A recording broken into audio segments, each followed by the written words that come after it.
Well, joining us now is autism advocate Karissa Winters, whose daughter actually has autism, as well as the executive director of the Autism Society of Texas, Jacquie Benestante. Thank you both for being here. Thanks for having us. Yeah, thank you so much. Absolutely. And so let's first talk about representation, like we just saw in the Carl Collector show.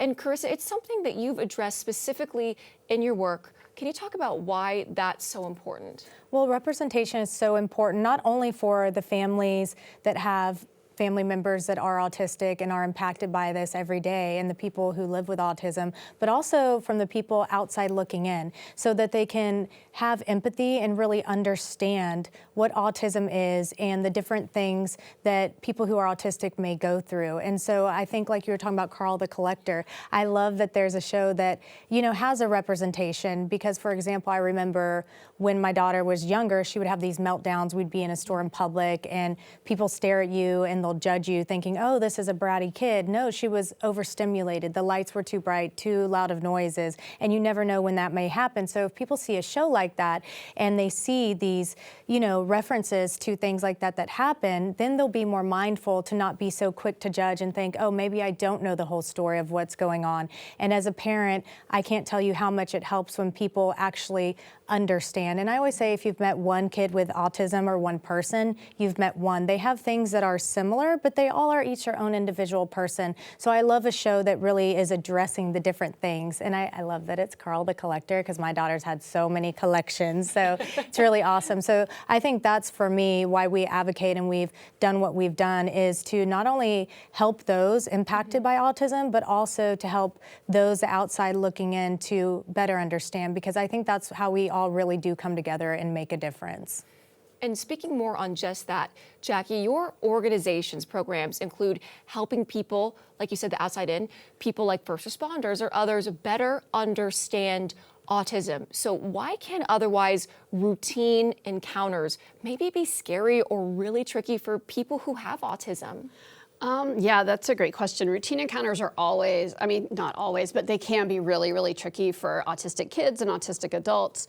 And we really do try to, we talk a lot about autism acceptance, but we really try to teach the community how to understand autism and recognize it, as well as help kids and adults understand how to interact and, in just various situations, whether it's first responders or healthcare setting. We have kids that are scared to go to the doctors and things like that. And they're just different for everyone. And there's a lot of anxiety when it's like a new place or it's something you don't always do, or like fire trucks have all the sensory issues, the first responder things. And usually it's an emergency situation. So it's all around just very, very tough for autistic kiddos and adults sometimes too.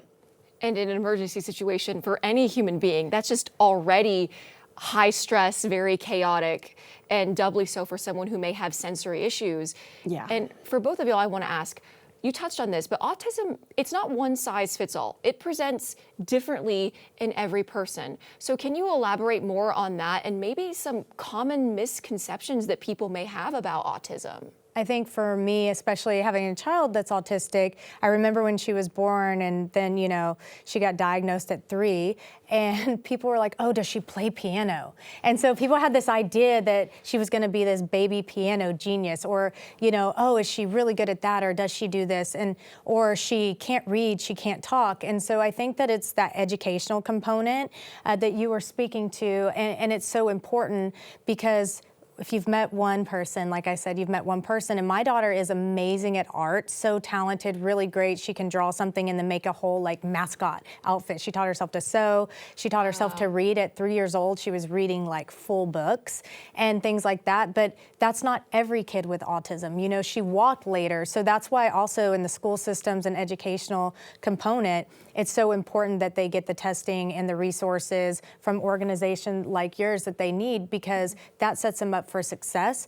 Because the misconceptions are, oh, this one child is this, so all kids have this or struggle. My daughter's really great at a lot of things. She's in advanced classes and she just struggles with math and different things like that. She's actually also very social. She needs that social piece. So that's the biggest misconception that I see, is that they're not good socially. My daughter, she has to have socialization, it's big for her. So I think it's people don't know what they don't know. So if I could just ask people one thing, Autism Awareness Month, please educate yourself and really get to learn about people with autism, because I think it'll really help your scope of what you know about autism, and that'll help you to have better relationships and support others better that are, dealing with this on a daily basis.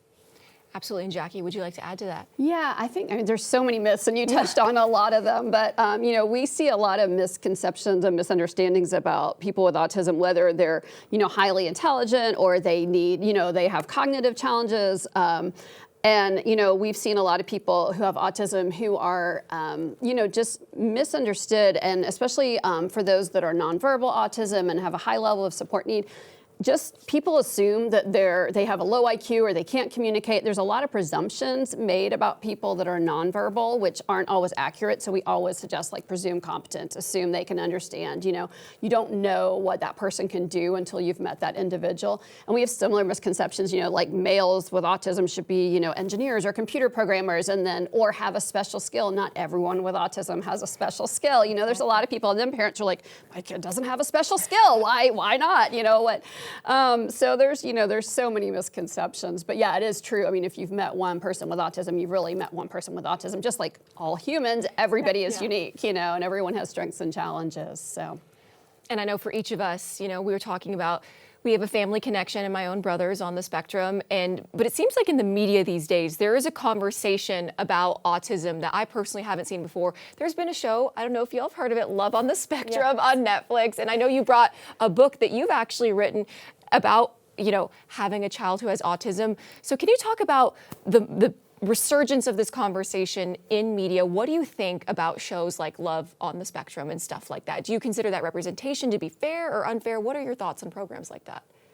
My thoughts are that I think it's great to just put it out there so that people can know and they can see a different side, especially the relationship side. My daughter just got her first boyfriend, and he's also on the spectrum. So it's one of those things where it's very interesting to see them together and how they interact. And I think, though, it's coming back. If you've met one person, you've met one person. So I don't want people to watch these things in the media and then say, oh, that's how everybody with autism is, that's in love or having a relationship. But I do think it's good to get the conversation going. And it's funny because that's the first thing people bring up. They're like, have you seen this show? And so I think it's a mixed balance, right? Like, media is media, shows are shows, but I also do believe that it's so great, just like the show we're doing right now, we're getting that out there and it's getting the conversation started. So I think that's the most important key point to that, is that it's starting those conversations to have autism and to talk about they have relationships too. They're just people that, may face different challenges or have different roadblocks, but they want love too, and they have feelings and emotions, and I think that's so important for people to remember that aspect, that they're people.